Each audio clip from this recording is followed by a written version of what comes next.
नमस्कार, स्वागत है आपका जस्ट इंडिया में और मैं हूं आपके साथ मुस्कान। रुक करेंगे उन तमाम खबरों का जिनका सरोकार है आपसे। खबरों के प्रायोजक हैं आरोग्य मास्क लगाएं, कोरोना से सुरक्षित रहें। Oscar super speciality hospital and trauma centre, रंज किया showroom in Rohtak and Bahadurgarh. Showroom पर आएं, टेस्ट ड्राइव लें और गाड़ी बुक कराएं। हरियाणा के सीएम मनोहर लाल खट्टर ने जनहित में निर्णय लेते हुए गांव रतौर के क्षेत्र को पुलिस थाना रायपुर रानी पंचकुला से पुलिस थाना नारायणगढ़ अंबाला में स्थानांतरित करने की स्वीकृति दे दी है। इस संबंध में जानकारी देते हुए एक सरकारी प्रवक्ता ने बताया कि गांव रतौर पुलिस थाना रायपुर रानी जिला पंचकुला के अधिकार क्षेत्र में आता है, जबकि ये गांव राजसव जिला अंबाला के अंतर्गत आता है।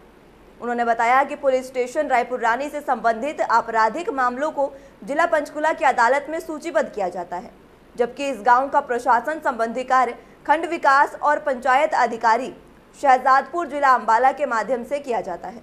इसके अलावा इस गांव का राजसव रिकॉर्ड तहसील नारायणगढ़ जिला अंबाला में भी है।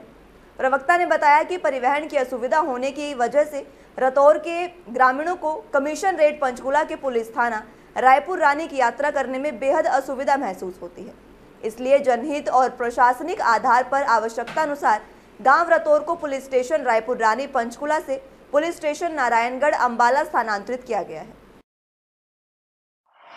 प्रदेश के उप मुख्यमंत्री दुष्यंत चौटाला ने कहा कि केंद्र सरकार द्वारा रबी की फसलों पर न्यूनतम समर्थन मूल्य में वृद्धि किए जाने से विपक्ष के उस दावे की हवा निकल गई है जिसमें किसानों को बहकाया जा रहा था। उन्हें कहा जा रहा था कि केंद्र के कृषि संबंधित तीनों अध्यादेशों से एमएसपी को खतरा है।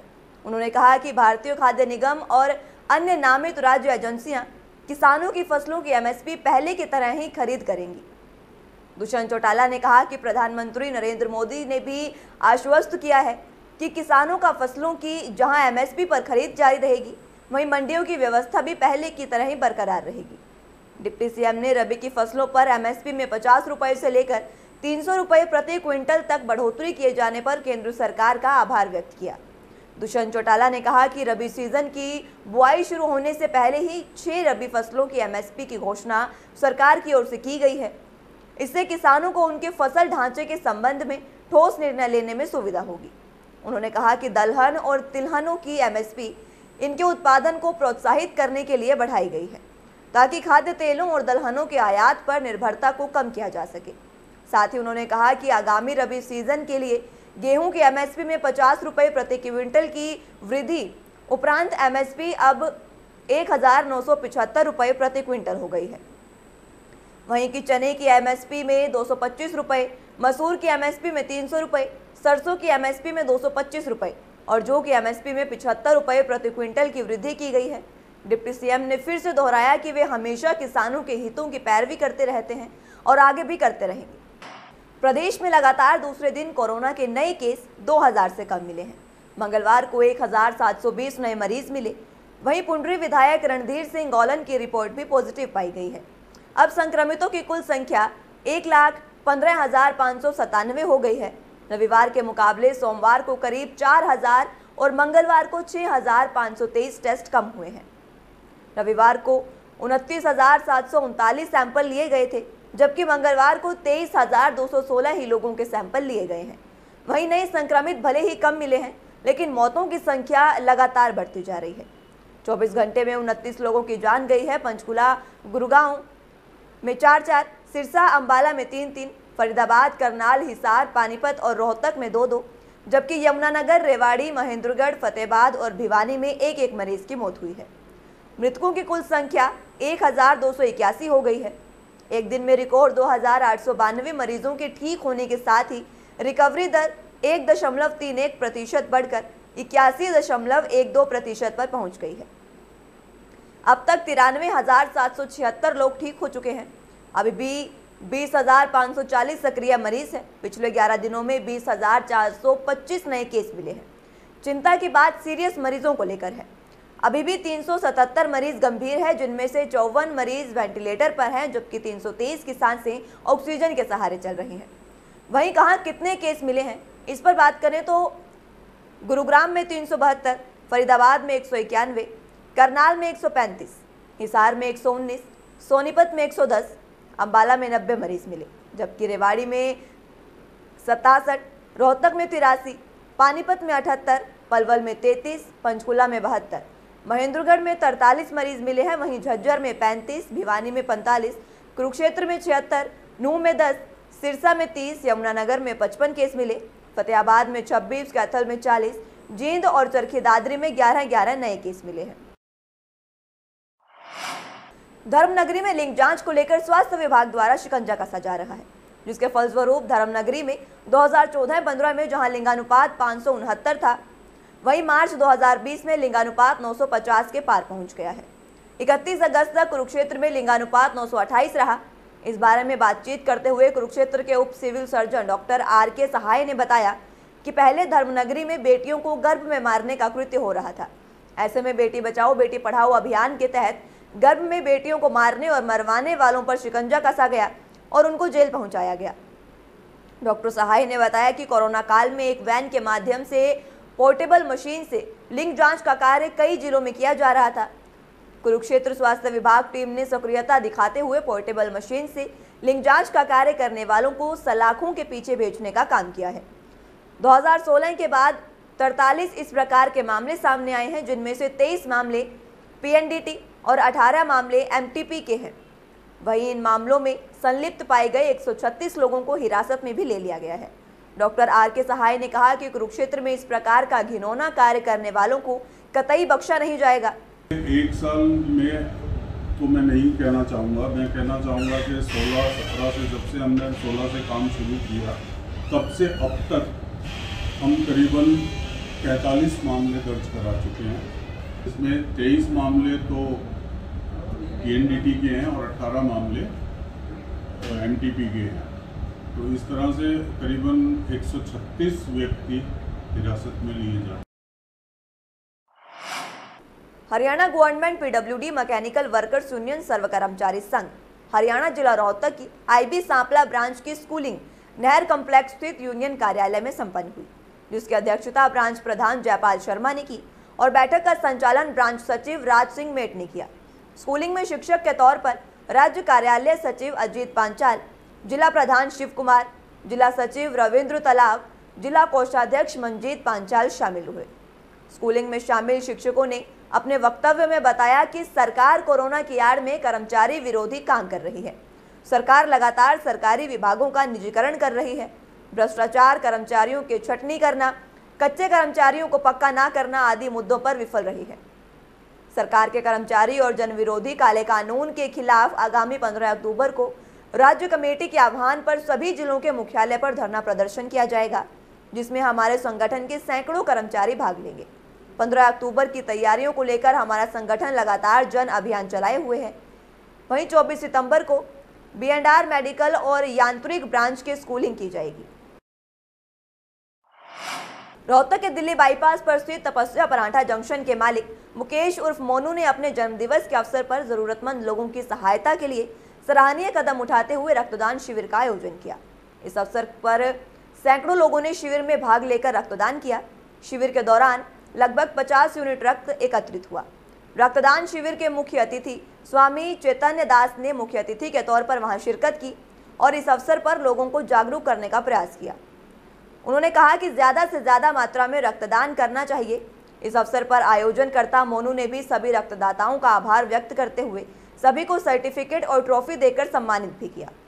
उन्होंने लोगों से ज्यादा मात्रा में रक्तदान करने की अपील भी की। आज मुझे बहुत खुशी महसूस और आज मेरी आयु 24 साल की हो गई है और मेरे जन्मदिन के उपलक्ष्य में ही आज मैंने कैंप लगाया। 40 यूनिट हमारे यहाँ पे रक्तदान हो चुका है। तो मैं सबसे गुजारिश करूँगा कि रक्तदान हमें जरूर से जरूर करना चाहिए। जीते जी रक्तदान, मरणोपरांत नेत्रदान, और यहाँ पे नेत्रदान का भी हमने यहाँ पे लगाया हुआ है। जिस किसी को भी अपनी नेत्रदान करनी हो मरणोपरांत वो भी कर सकते। यमुनानगर से इंसानियत और ममता दोनों को ही शर्मसार कर दिया है एक मां ने। दरअसल चंद रुपयों के लालच में एक मां ने अपनी ही नाबालिग बेटी को एक बुजुर्ग के पास बेच दिया। जानकारी के अनुसार यमुनानगर के पुराना हमीदा की एक महिला ने अपनी नाबालिग बेटी को 56,000 में शादी के लिए रोहतक के गांव धामड़ में बेच दिया। मामला चाइल्डलाइन रोहतक के पास पहुंचा तो नाबालिग को रेस्क्यू किया गया और बाल कल्याण समिति की चेयरमैन की शिकायत पर रोहतक सदर में केस दर्ज कराया गया है। मामला यमुनानगर का होने के कारण केस को यमुनानगर ट्रांसफर कर दिया गया है। थाना शहर पुलिस इस मामले की जांच कर रही है। एसएचओ सिटी मनोज कुमार का कहना है कि इस मामले में जिसकी भी संलिप्तता सामने आएगी उस पर कार्रवाई जरूर की जाएगी। आगे भी गहनता से पूरे मामले की जांच की जा रही है। थाना सदर रोहतक से एक 0 FIR आई थी, जो FIR के कंटेंट से लगता है कि दिनांक 8/9/2020 को अमिता के रहने वाली एक लड़की जो माइनर है, उसकी 40 साल के लड़के के साथ उसकी माता व 4-5 आदि अन्यों ने मिलकर उसकी शादी करा दी, जो रोहतक धामड़ गाँव में चली गई थी। धामड़ गाँव में पहुँचने के बाद उसके साथ एक छोटी लड़की और चली गई थी। वहाँ पर पहुँचने के बाद उन्होंने वहाँ के चाइल्ड वेलफेयर का जो चाइल्ड हेल्पलाइन नंबर होता है उस पर नंबर पर फ़ोन किया। वहाँ की पुलिस ने तुरंत कार्रवाई करते हुए उसको रेस्क्यू करके और चाइल्ड वेलफेयर के हवाले किया, जो चाइल्ड वेलफेयर ने उसकी काउंसलिंग करने के बाद और वहाँ पर FIR 0। खबर जींद से है, जहां का डाहोला गांव पिछले कई महीनों से पेयजल की किल्लत झेल रहा है, जिसके चलते आम लोगों को परेशानियों से दो चार होना पड़ रहा है। इसी के चलते गांव की महिलाओं ने जींद में जन स्वास्थ्य विभाग कार्यालय के सामने जमकर मटका फोड़ प्रदर्शन किया और सरकार के खिलाफ जमकर नारेबाजी भी की। महिलाओं का कहना है कि वे पिछले कई माह से पेयजल की किल्लत के चलते भारी परेशानी के दौर से गुजर रही हैं और विभाग के एक जेई ने डबल पाइपलाइन लगाकर उनके मोहल्ले में पेयजल की सप्लाई को बाधित कर दिया है, जिसके चलते उन्हें भारी परेशानी का सामना करना पड़ रहा है। महिलाओं का कहना है कि वो कई बार अधिकारियों से मिल चुकी हैं, लेकिन कोई भी समाधान इस समस्या का नहीं हुआ। मजबूर होकर उन्होंने कार्यकारी अभियंता के आगे मटका फोड़ प्रदर्शन किया।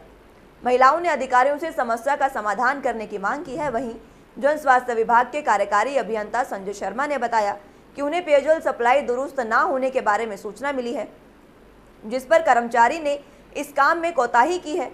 उसके खिलाफ कारण बताओ नोटिस जारी कर दिया गया है और पूरे मामले की जांच की जा रही है।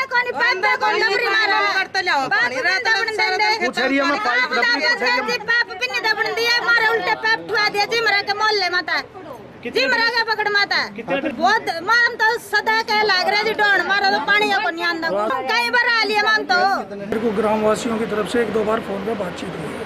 मैंने जेई को तुरंत आदेश दिए थे कि इस पाइप को हटवा गया और मेरे को सूचित करें। आज तक वो पाइप नहीं हटा, मेरे संज्ञान में अभी आया है। तो मैंने अभी जो है ना, इनके आते ही जेई को जो है ना, कंसर्न जो इस तरह का व्यक्ति है जिसने पाइप के अंदर पाइप डाल रखा है, उसके खिलाफ उचित कानूनी कार्रवाई करने के लिए आदेश अभी जारी कर दिया। खबरों के प्रायोजक थे Pramod trading company, tiles, sanitary ware, Ghanipura, Jhajjar road, Rohtak. Asian colour coated Ispat limited. Be Fast Fit, India's fastest growing fitness chain, now at Rohtak D Park. Corona महामारी से लड़ने के लिए आरोग्य मास्क लाया है आपके लिए सबसे आधुनिक मास्क। इसके साथ ही आपको मिलेगी आधुनिक PPE किट, वो भी बहुत ही सस्ते रेट पर। contact@arogyamask.com पर जाएं और हमसे संपर्क करें या फिर www.arogyamask.com से जुड़ें। इसके साथ ही आप हमें कॉल कर सकते हैं। हमारा पता है Anand international, plot number 181, sector 25, Panipat, Haryana.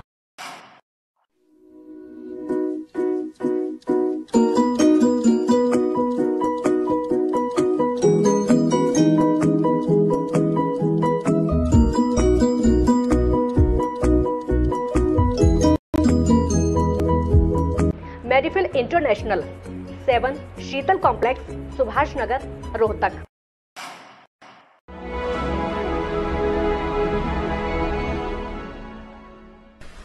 चाचा, आपने नया घर बनवाया है तो घर की छत पर कौन सी शीट लगवाई है? बेटा, मैंने अपने घर की छत पर एशियन शीट लगवाई है, क्योंकि वो कभी न मिटने वाले ओरिजिनल निशान की चादरें हैं। साथ में ISI का चिन्ह, 5 साल की वारंटी के साथ साथ पैसों का सही मूल्य देने वाली वही इकलौती शीट्स है। क्योंकि नाम नहीं, पहचान जरूरी है। फिलहाल के लिए इतना ही। जुड़े रहिए जस्ट इंडिया के साथ। नमस्कार।